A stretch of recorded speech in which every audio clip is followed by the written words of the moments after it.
Hello नमस्कार, मैं doctor Rajiv Tiwari. आज हम लोग समझेंगे एक्टिव इंसफिशिएंसी क्या होती है और पैसिव इंसफिशिएंसी क्या होती है। तो चलिए समझते हैं कि एक्टिव इंसफिशिएंसी क्या होती है। ऐसी मसल्स जो दो या दो से ज़्यादा जॉइंट्स को क्रॉस कर रही है, यानी मल्टी जॉइंट को क्रॉस कर रही है, तो वो सेम टाइम पे सारे जॉइंट्स के मूवमेंट को कराने में कैपेबल नहीं होती है।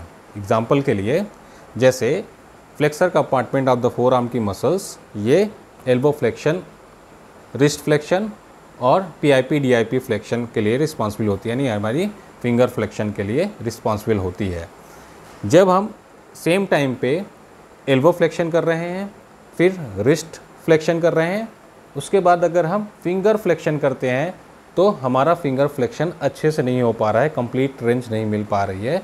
तो ये फ्लेक्सर कंपार्टमेंट क्या हो गई, मसल्स जो हो गई फ्लेक्सर कंपार्टमेंट की मसल्स, एक्टिव इंसफिशिएंसी हो गई। ये हमारी एगोनिस्ट मसल्स में हो रहा है ना, एगोनिस्ट मसल्स में हो रहा है।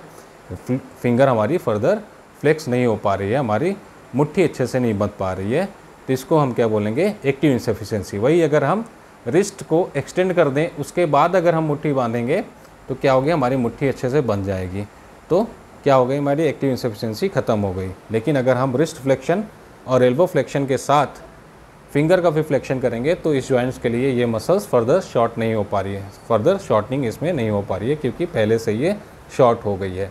तो इसको हम क्या बोलेंगे, एक्टिव इंसफिशिएंसी। सेम टाइम पे एगोनिस्ट मसल्स में, यानी हमारी extensor compartment of the four arm में फर्दर लेंथनिंग नहीं हो पा रही है ना, इसमें शॉर्टनिंग नहीं हो पा रही है और इसमें लेंथनिंग नहीं हो पा रही है, तो इसको हम क्या बोलेंगे, पैसिव इंसफिशिएंसी। क्योंकि एक्सटेंसर कंपार्टमेंट की मसल्स भी हमारी मल्टी जॉइंट को क्रॉस कर रही है, ये एल्बो, रिस्ट और फिंगर्स को क्रॉस करती है, तो ये फर्दर, क्योंकि इसकी लेंथनिंग पहले से हो चुकी है, तो ये फर्दर इसकी लेंथनिंग नहीं हो पा रही है, तो इसको क्या बोलेंगे हम, पैसिव इंसफिशिएंसी। तो ये हमारी फ्लेक्सर कंपार्टमेंट में जब हम फ्लेक्स कर रहे हैं एल्बो, रिस्ट और फिंगर को, तो ये एक्टिव इंसफिशिएंसी कहलाएगी। और सेम टाइम पे एक्सटेंसर कंपार्टमेंट की जो मसल्स होंगी वो क्या होंगी, पैसिव इंसफिशिएंसी होंगी।